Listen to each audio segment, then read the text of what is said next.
Mukhang tuloy-tuloy na sa pagbabalik sa vlogging sina MC Lassie, ang kilalang tandem mula sa Bex Battalion.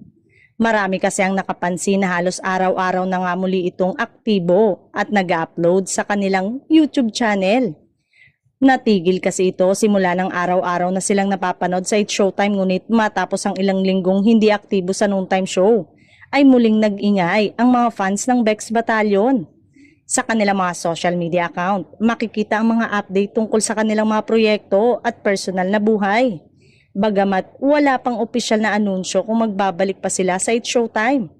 Ayon sa malalapit sa kanila ay hindi pa nga malinaw kung babalik pa ba sila o magtutuloy-tuloy na sa kanilang ginagawa na pagva-vlog, bilang nakilala naman talaga sila sa paggawa ng mga good vibes na mga content na talaga namang bentang-benta sa mga manonood.